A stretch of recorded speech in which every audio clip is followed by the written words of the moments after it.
ಹೆಂಡ್ತಿನ ಡ್ರಾಪ್ ಮಾಡೋಕ್ಕೋಸ್ಕರ ಅಂತ ಗಾಡಿನ ರೆಡಿ ಮಾಡಿಕೊಂಡು ಡ್ರಾಪ್ ಮಾಡೋಕ್ಕೆ ಬರ್ತಿದ್ದಾರೆ ನನ್ನ ಹಸ್ಬೆಂಡು. ಸಂಡೇ ಇತ್ತು, ವರ್ಕಿಂಗ್ ಇದ್ದಿದ್ದರಿಂದ ನಾನು ಹೋಗಬೇಕಿತ್ತು. ಪಾಪ ನನ್ನ ಜೊತೆನೇ ಇವರು ಕೂಡ ಎದ್ದು ನನ್ನ ಬಿಡೋಕ್ಕೆ ಅಂತ ಬಂದರು. ಸೊ ಆನ್ ದ ವೇ ನನಗೆ ಇಡ್ಲಿ ಸೂಪ್ ಕೊಡಿಸಿದ್ರು. ಇಲ್ಲಿ ಸೂಪ್ ಅಷ್ಟು ಚೆನ್ನಾಗಿರಲಿಲ್ಲ ಅಂತ ಹೇಳಿ ಮತ್ತೊಂದು ಕಡೆ ಕರ್ಕೊಂಡೋದ್ರು. ಇವತ್ತು ಸಮಾಧಾನ ಆಯಿತಾ ಸೂಪ್ ಕೊಡಿಸಿದ್ದಕ್ಕೆ? ಅಷ್ಟೊತ್ತಿಂದ ಹುಡುಕಿ ಏನೋ ಸಿಗಲಿಲ್ಲ ಅಂತ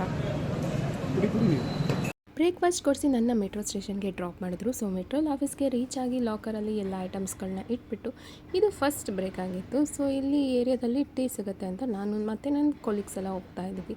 ಆಫ್ಟರ್ನೂನ್ ಲಂಚ್ ಬ್ರೇಕಲ್ಲಿ ಅವರೇ ಲಂಚ್ ಪ್ರೊವೈಡ್ ಮಾಡ್ತಾರೆ. ಸ್ಯಾಟರ್ಡೆ ಸಂಡೇ ನಾವೇನಾದರೂ ವರ್ಕ್ ಮಾಡಿದ್ರೆ ಲಂಚ್ ಅವರೇ ಪ್ರೊವೈಡ್ ಮಾಡ್ತಾರೆ. ಸೊ ಅನ್ನ, ಚಪಾತಿ ಮತ್ತು ಚಿಕನ್ ರೋಸ್ಟ್ ಕೊಟ್ಟಿದ್ದರು. ಚಿಕನ್ ಒಂದು ಗ್ರೇವಿ ಸ್ಪಾನ್ಸರ್ ಮಾಡಿದರು. ತುಂಬಾ ಚೆನ್ನಾಗಿತ್ತು. ಅದನ್ನೆಲ್ಲ ಮುಗಿಸ್ಕೊಂಡು ಈವ್ನಿಂಗ್ ಬ್ರೇಕ್ ಹೋದ್ವಿ. ಸೊ ನಾನು ಇಲ್ಲಿ ಎಷ್ಟು ಸತಿ ಓಡಾಡ್ತಿರ್ತೀನಿ ಅಂದರೆ ಬ್ರೇಕ್ ಸಿಕ್ಕಿದಾಗೆಲ್ಲ ಈ ಕಡೆ ಬರೋದ್ರಿಂದ ನನಗನ್ಸ್ಬಿಡುತ್ತೆ ನಾನೆಲ್ಲೋ ಇಲ್ಲೇ ಇದ್ದೀನಿ ಅಂತ. ತುಂಬ ದಿನದಿಂದ ತುಂಬ ಹೆಡ್ಏಕ್ ಬರ್ತಿದೆ. ಸೊ ಟ್ಯಾಬ್ಲೆಟ್ ತೊಗೊಂಡು ಮೈಂಟೈನ್ ಮಾಡ್ತಾಯಿದ್ದೀನಿ. ಈವ್ನಿಂಗು ಲಾಗೌಟ್ ಆಗಿ ನಾನು ವಾಪಸ್ ಮನೆಗೆ ಬರಬೇಕು. ಮೆಟ್ರೋದಲ್ಲಿ ನಾನು ಹೋಗೋದ್ರಿಂದ ನನಗೆ ಫುಲ್ ಟೈಮ್ ಉಳಿಯುತ್ತೆ, ಟೈಮ್ ಸೇವ್ ಆಗುತ್ತೆ. ಬೇಗ ಮನೆಗೆ ಹೋಗ್ಬಿಡ್ತೀನಿ ನಾನು. ಪಾಪ ನನ್ನ ಹಸ್ಬೆಂಡ್ ಬೆಳಗ್ಗೆ ಬಿಟ್ಬಿಟ್ಟು ಮತ್ತೆ ಈವ್ನಿಂಗ್ ಕರ್ಕೊಂಡು ಬರೋಕ್ಕೆ ಅಂತ ಬಂದರು. ಸೊ ನಾನು ಫುಲ್ಲು ಝೂಮ್ ಹಾಕಿ ಅವ್ರಿಗೆ ವೀಡಿಯೋ ತೊಗೊತಾ ಇದ್ದೆ. ಹಾಗೆ ಸ್ನ್ಯಾಕ್ಸ್ ಕೊಡಿಸ್ತೀನಿ ಅಂತ ಬಂದು ಬಟರ್ ಜಾಮ್ ಕೊಡಿಸಿದ್ರು. ಸ್ವಲ್ಪ ತಿನ್ಕೊಂಡು ಸೊ ಬೈಟು ಕಾಫಿ ಕುಡ್ಕೊಂಡು ಮನೆಗೆ ಹೋದ್ವಿ. ಮನೆಗೆ ಹೋಗಿದ ತಕ್ಷಣ ಫಸ್ಟು ಒಂದು ವೀಕಿಂದ ಎಣ್ಣೆ ಹಾಕಿರಲಿಲ್ಲ ತಲೆಗೆ.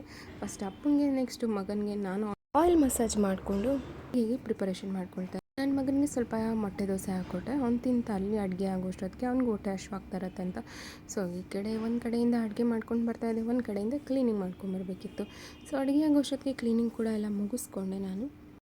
ಸಂಡೇ ಅಡುಗೆಗೆ ನಾನು ಮಾಡ್ಕೊಂಡಿದ್ದಂತ ಬಂದು ಒಬ್ಬರಿಗೆ ಒಂದೊಂದು ಥರ. ಇದು ಮಟನ್ ಗ್ರೇವಿ ಮಾಡ್ಕೊಳ್ತಾ ಇದ್ದೆ ನಾನು. Then chilli chicken, egg and ಇನ್ನೊಂದು ಥರದ್ದು ಒಂದು ಚಿಕನ್ ಮಾಡ್ಕೊಂಡಿದ್ದೆ. ಸೊ ಎಲ್ಲ ಪ್ರಿಪ್ರೇಷನ್ ಮಾಡಿಕೊಂಡು ಎಲ್ಲ ನಾನು ಕ್ಲೀನ್ ಮಾಡ್ಕೊಳ್ಳೋ ಅಷ್ಟೊತ್ತಿಗೆ ಫುಲ್ ಟೈಮೇ ಆಗೋಗ್ಬಿಟ್ಟಿತ್ತು. ಸೊ ಗೀ ರೈಸ್, ಎಗ್, 2 ಥರದ ಚಿಕನ್ ಜೊತೆಗೆ ಊಟ ಮುಗಿಸ್ಕೊಂಡ್ವಿ. ಸೊ ವಾರ ಪೂರ್ತಿ ನನ್ನ ಮಗನ ಜೊತೆ ಟೈಮ್ ಸ್ಪೆಂಡ್ ಮಾಡೋಕ್ಕಾಗಲಿಲ್ಲ. ಭಾನುವಾರ ಕೂಡ ಕೆಲಸ ಇದ್ದಿದ್ದರಿಂದ ಅವನು ಏನು ಮಾಡ್ತಾನೆ, ಫೋನ್ ನೋಡ್ಕೊಂಡು ಟೈಮ್ ಪಾಸ್ ಮಾಡ್ತಾಯಿದ್ದ. ಎಲ್ಲರಿಗೂ ಒಳ್ಳೆಯದಾಗಲಿ.